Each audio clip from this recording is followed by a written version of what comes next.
Hello and welcome to a new episode on Sadhana World Foundation. As you know, we care about crafting young lives. We present them stories drawn from the lessons in history as well as our folk tales, which are anchored on moral values. We think that these lessons carry tremendous amount of learning which our young children and adults can adapt into their own lives and become better and stronger human beings. Today, we will talk about something which we keep hearing from our elders, from our well wishers. Everybody advises us to keep our mind calm. It's commonly believed that a calm mind is the solution to big problems that we see in our lives. If someone is determined to scale new peaks, then one needs to have a very calm mind so that one can understand the challenge and innovate solutions. Let me describe a small story. This story is drawn from Greek mythology. There is a person called Narcissus who was extremely narcissist. He used to love himself so very much that he thought that he is the most handsome person in this world. There was a nymph called Echo who fell in love with Narcissus and expressed her affection, love towards Narcissus, offered to marry Narcissus. However, Narcissus thought that Echo is not fit to be his wife, and Narcissus rejected all the progress that Echo made, all the requests that Echo made. Echo felt extremely disappointed, frustrated, very sad, and she was so sad that she vanished into thin air. Only her voice stayed, and that's how in today's world that all of us, as per the Greek mythology, it is believed that the concept of Echo is nobody other than the nymph Echo. We speak something to an object which is at a distance and we hear our voice back. That is, as per Greek mythology and the beliefs, it's echo. Anyway, beside that point, what happened in that story is Echo was extremely unhappy and sad. So there used to be a god called Nemesis, the god of revenge. So the one god you wanted to take revenge, teach a lesson to Narcissus. So Narcissus was somehow convinced to go to a pond where he can see his own reflection. The water of that pond was extremely calm, and then Narcissus could see very clearly his own image. He used to like his own self so much. He saw his image and he fell in love with that image. He desired to get that being which was he himself, but he could realize that it is just an image and he cannot get it, he cannot keep it with himself. He felt very sad about it, and that was the end of Narcissus.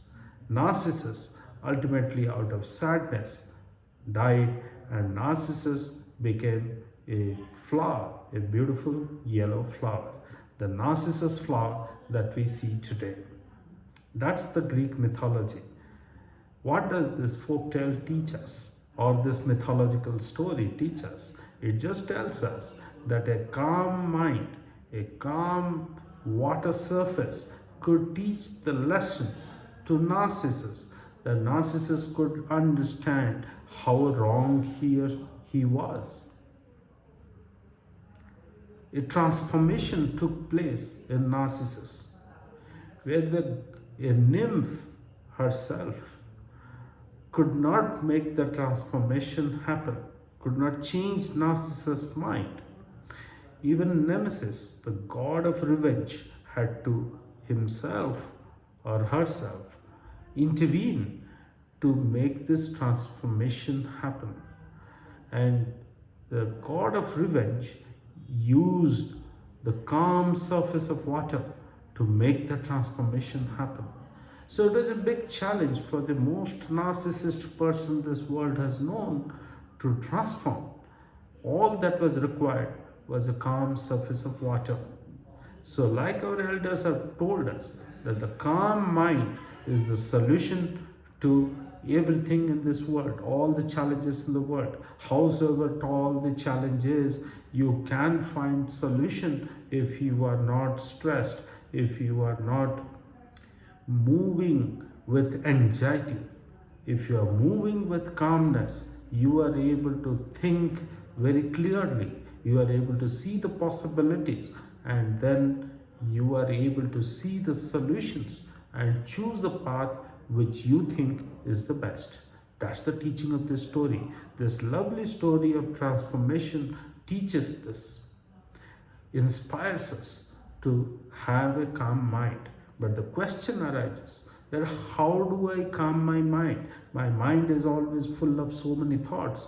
I have exam, I have pressure of work, I have so many uncertainties which are surrounding me all the time. How do I keep my mind stable, my mind calm? How can I keep all the thoughts away? That's the question. So I was thinking about it. There is a beautiful Buddhist folk tale or Buddhist story to address this question. Let me describe this. You might have heard this, but no harm in listening to this again and drawing some lessons from it. Once upon a time, there was a group of people who were traveling with Buddha, and they were traveling through the jungles. One of them asked Buddha that how do I calm my mind? You are advising me to keep my mind free of thoughts. How do I keep my mind free of so many thoughts which are keeping me distracting all the time? I am not able to meditate. I am not able to think very clearly.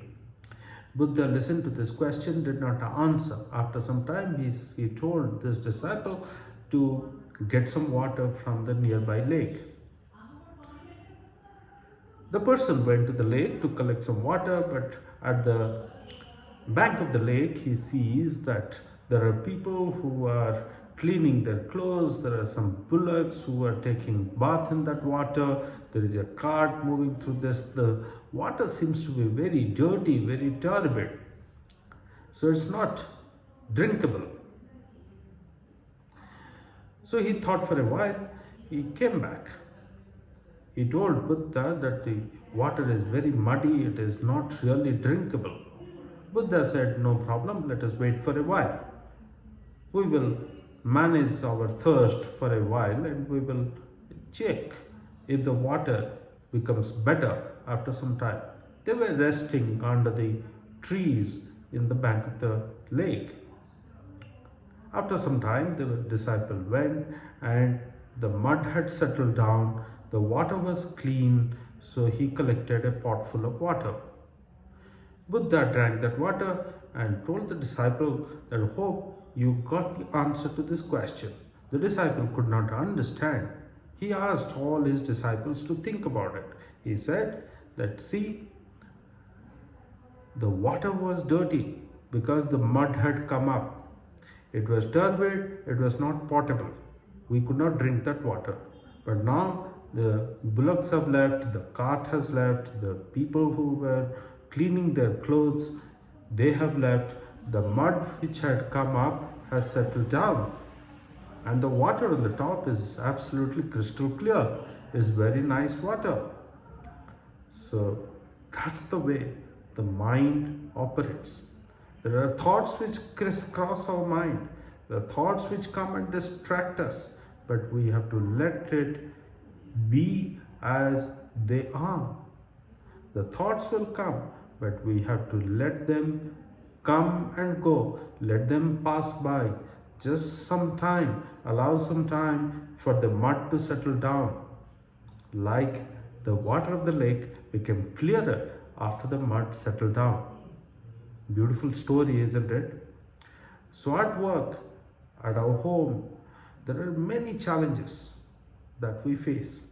When we face these challenges, we have to let our mind observe them and let these thoughts just pass by. Allow some time, then our mind becomes calm. We don't have to struggle all the time to calm our mind. The mind will get calm after some time. We just need those thoughts to just pass by. It is like the traffic. The traffic flows, and after some time, we need to have the patience to see the road empty again or the traffic move smoothly. So that's the patience which is required, and that is the training that is required for our mind, that we have to let the mind not struggle to become calm. The mind will stay calm if we can step back and let the thoughts flow by. Ladies and gentlemen, boys and girls, I think these are very intense teachings embedded here, that the Greek mythological story teaches us that the calm mind really helps solving big challenges. And the Buddhist folktale tells us that how we can calm our mind. Thank you very much for listening to this beautiful story. And thank you in advance for spreading this knowledge and wisdom amongst many other people. Look forward to our future conversations. Thank you very much.